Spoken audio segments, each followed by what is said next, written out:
Tunga lafiya ka samba flani muga ani nani programu e ma min be no ko terrain ti bolo terrain be tunga lafiya bolo banangoroni kaw fe no terrain kelingen la bela jele titre foncier di 15 sur 20 ibse ka dogo ni sara kalo ero war keme duruni bi wolonvla ani saba awo ero war keme duruni bi wolonvla ani saba fo san kele o konnala walma ero war keme saba ni bishege kalo tan ani shegin konnala terrain yere musakai se fa wari million nani ani wa keme ni kla terrain sara la terrain papier alebeke itay e ma mi fana be no ko terrain bi bolo ibe fe ka jo amusaka beti bolo yoroni kele e se ki se no tunga lafiya ka tona ni oye pari no so jo ton o mala samba flani muwa anan to sebon ulu damnena villa simple ale million muwa ani wore aton wari ero war keme duru ani ebishegi etage duplexi ale million binani ani flay aton wari ero war keme wolonvla ani bishegi ni fe ka ito sebe awole anga nega juru strala e mami fana be no ko appartement kadigi tunga lafiya na appartement ke banangoroni kaw fe no appartement songo e million muwa ani nani ibisa ale fana dogo ni sara ero war keme wolonvla ani muwa fo san nani o konnala awo san nani tunga lafiya nana tunga range ulu lafiya likama op mala anga nega juru sira ayo bamba 00223 72 18 42 47 walma 00336 41 94 03 80 tunga lafiya ka langini e femi malende munu sigleme jamana ko ka ubeka seka so kelengelen soro ba maliba ali konnala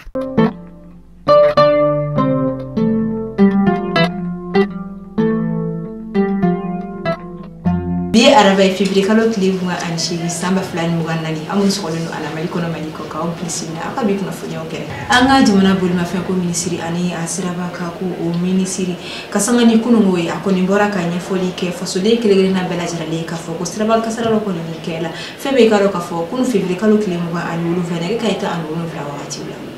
Bajugu danteni ale kon me dialogue intermédiaire comité de pilotage kon la ne o nyama do kon do ale tala kuraye kabila femi karo ka formation de la presse nyama ya la tun ko rakibaru la Côte d'Ivoire ka olu feno fangas na matombeni o groupe parlementaire PDC RDA olu kon mbola ka déclaration na ka sangani yopu go yoro chilikoi Meta Guinée Conakry la Guinée Conakry jamana nyama Mamadou Doumbouya ale koni Amadou Ouribani ale shibe sambioro andurboya ngolabi o koni taraka ke la Guinée Conakry ministre nyama ni oyi awni nyatuma aw bismillah ka bi kuna fanya okonna Komi koni mbe bagweti ke kerenkerene yala nyena kumatu sira o koni fe karido ni ale koni kubika Burkina Faso kado Mali konnala ale koni bora ponsa fe ka jigidu mi koni kera sababu mamunu koni sira ka buguna tigani wakati na ore kera mabisaba ani kele ulude koni bonana onina ni koni senfe o kofe mata ulu koni jokina kosobe jokide munu koni ka jugun kosobe ngani mo munu koni ye kasara sora ni koni senfe ulu koni talilo furakeli senfe wala saka seka u koni kene ya tugani asangani o kumukele koni anga jamana ministry mi koni nyeshini no bolfe ko ani sira ba ko ma akoni aira jamana nyama bela jarali to ola koni ko imbe ulu yera koni tusukashi ukoni mbe feme karo kafo duwa doke bamakato kirina bela jirale so moy ani mamunu franjo kidani kuina ko alaka no yake o bela jirale o kama ay koni yewoleli kay kanyeshi mali de kirina bela jirale ko bela jirale koni ka ijato iyerela sira passa fala o la bul fam bul wakati la bege yakrito yerela ka kasangani anga jamana nyama ko ni ka fere kura soro li ka sigi singa wala safa so den kele na brajera li beseka i akilna fotu ko mina faso ko la kasoro amakeni mawera ko ne ka yamaru amatake mawera ko ni fino ni o dialogue intermalien o ko ni ayera ka foko ni ko ni mina ke sababu ni mai to ya mina faso den kele na brajera li mseki e junior fin faso joli ko la to ya mina kadaka ayera ka foko accord d'Alger fo kata se onani wona wero ko ni ma ulu aseka joro ba ko ni ke femi karo ka fo anga jamana basigi ko la nga dialogue intermalien ayera ka foko bina ke fere ni mamba ko sobe to ya mina faso den kele na brajera na seka wiki jo ka seka sirata fo kata se ni takani anye be ko ni kon anga jamana sene kula samba fla ani muha annani konnana kadaka femi karo ka fumu saka mikanga do anga jamana sene kula samba fla ani muha annani konnala yeto kula o bitaje fosa war miliyari muha ani kiri oni a kunka fene konna mimna do dukolo ani ji olu dafe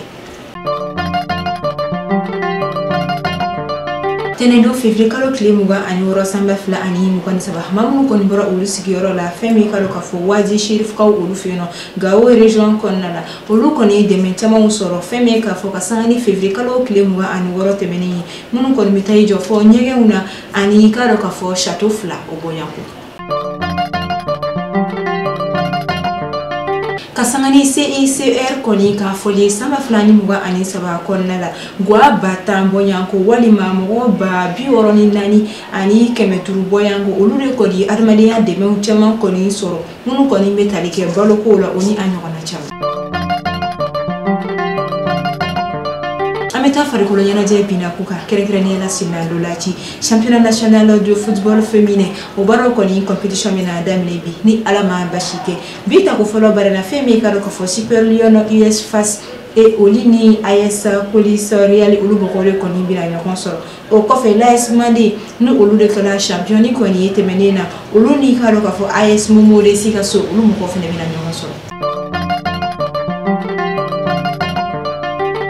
n'ale tɔgɔ bɛ maliyɛn den bɛɛ da an bɛ don min na i n'a fɔ bi o de ye Tezuleka ye Tezuleka a nana don maliyɛn denw ka te nimisi wasa ale kama koyi o kuma la kunkolodimi banbali bɛ e mɔgɔ min na farikolo bɛɛ dimi bɛ e mɔgɔ min na farikolo kɔni ale mɔgɔ bɛ ni na lafiya ani ni la wasa de la Tezuleka de bɛ se ka o k'i ye Tezuleka maliyɛn denw ni lafiya yɔrɔ de don koyi Tezuleka a san i ka galon bɔnda i ka se k'a dɔn ka fɔ ko Tezuleka ale kɔni te tɔw olu ti kelen k'a fɔ ko n ye n ka te san n ye premier wuli ka deuxième wuli ko n ka deuxième k'ale ɲɛ jɛra o tɛ Tezuleka ye dɛ Tezuleka premier n'a deuxième bɛɛ lajɛlen ɲɛ de ye kelen f'i bɛ tila ka i yɛrɛ sɔsɔ a la tuguni n'o y'a sɔrɔ ko premier de tɛ deuxième ye e mɔgɔ bɛ a camion fa santa la sa Ibrahim Ɲagadu ale ka nɛgɛjuru sira kongo a taara i kɔngɔn fa la ni ka n'a ton suguba o kɔnɔna la nɛgɛjuru sira 70 06 06 61 walima 65 65 65 97 walima tuguni 72 08 19 91 Tezuleka tew ka lagari Tezuleka tew ka mandi o kuma sansa i ka galonbɔne da amita ko kan kibaru la amita lagine kuna kirikaw feno ni wakati na kuna foneo koni ya ira wakati tebe na ko femi karo kafo lagine kuna kiri jamana nyama ye ale koni ni femi karo kafo aka gouvernement koni chi popio kada kama fefe ba konna la aye ulu bebo ulu nola ode kama ayira la kunungo tarata février kalo klimuga ani wolonvla gwada ya fon koni fe kakeni décret do koni kalani ye ayira kafo ko jamana nyama koni ale femi karo kafo Amadou Uriba ale o ke jamana premier ministre koni ni ale shibe sambior ale durubo ya kolabi Amadou mashila ni klefena femi jamana nyama Côte d'Ivoire ka ulu feno ulu koni wulika jo kata yo pugo jesko koni sigida la mau koni ka sochi ali la kol so betira asinfe ore kama fanga sera bato meni o groupe parlementaire PDC RDA ulu ma koni communiquer lodi we aira ka fo kabini février kalo kleta ani kono to meni samba fla ani muganani shu konna u konna femi karo ka fo wulika jo koni kera maufe femi kata yo pugo dugu koni sigiba ka so koni chi min koni makeni hine amakeni makari wa ikaro ka fo koni wale fene ba yira ka fo uma arbadiya hake koni dafa alla sorola ni yoro sigi bako koni dendike kadama kashilike oshima to ka foko ni wale yan koni ajora walma adana sira mune kama wini wale yan ke kasoro umana kana nyefolike ni yoro sigi bako yi kasoro umana kangardake yoro sigi bako yi wamu kama wini baye ke mune kumeno ni o koni chigele ni o koni kuteseka bla kofela foka giri kana yoro bechi yoro ni kile la kolso me koni me la kol de bakele ke meshegi ani piko noto boyan ko kala feme karo ka fo o la kol de bakele ke meshegi ani piko noto ne soro ma keme kono to bior anifla olu koni la kodona jamana koni ofe o kofe femi garo ka fo ni jokulu mauni o groupe parlementaire PDC RDI we ayira ka fo ni jamana nyama nulu sera ka femi ka ayira ka fo ni Côte d'Ivoire jamana nyama ko ni sera ka so bafla ko ni njo wangolo ani buna ka olu feno mawu yemunu bula Burkina Faso kele nyama dogoli konna ko mune bato jamana nyama tiseka okini ke Faso deunye o Ivoirien o yere ye nu sera amanye o sera ko ke Burkina be olu koni kasangani o yele makuro ko ni keli o mabe buba karano ko trawle makada ka aya yira ka foko make ale fela koy ama son aboli ko lima a joyoro la o kama o ka sigi wɛrɛ bi kɔni kun kan ka kɛ ni o y'u ka session ordinaire kɔni o kɛnɛ ka ale kɔni fanga tigilama wele ka na ni o ye polisiw ye min na jɛkulu ma tɔw kɔni dimina ko an yɛrɛ dama ni ɲɔgɔn cɛla n'a fɔra ko ka fanga tigilamaw sen don la o kɔni kɛra dusubɔ ko ye kosɛbɛ o kama o kɔni ye wele bila an ka jamana ministre ɲɛma min o ye Dr Choguel Kokala Mayiga ale ye comité stratégique yɛrɛ ɲɛmaaba ye walasa a ka se ka na maaw kɔni fara ka bɔ ɲɔgɔn na a kana a yira Bouba Karamɔgɔ Traoré ni ale bɛ to a la walima Imam Umaru Jara ni ale de bɛna kɛ fɛn min ka dɔn k'a fɔ comité stratégique ɲɛmaa danga kura ye walima ni a bɛ maa wɛrɛ fɛnɛ bila olu nɔ la o kɔni bɛ ka ale ka jaabi kɔnɔ o ko la nka a ma jaabi kɛ o la fɔlɔ nka a ka sanga ni o waati kɔni sini alamisa ni ala ma basi kɛ nɛgɛ kanɲɛ 17 wagati fɛn min M5 maaw kɔni bɛna bɔ ka taa maison de la presse la ka taa sigi kɛ yen nɔ min kɛnɛ kan o kɔni wele bila kunnafonidila kelen-kelenna bɛɛ lajɛlen ma nka o kɔni bɛ a ɲini fɛn min ye fɛn min o kɔni bɛ a ɲini comité stratégique ɲɛmaaba fɛ Dr Choguel Kokala Mayiga a kana maaw fara ka bɔ ɲɔgɔn na ɲininkali tɔ min bɛ to yala ni kɔni tɛ a laɲinitɔ dɛ Choguel yɛrɛ kɔni ka démissionner ka bɔ a ka jɔyɔrɔ la wa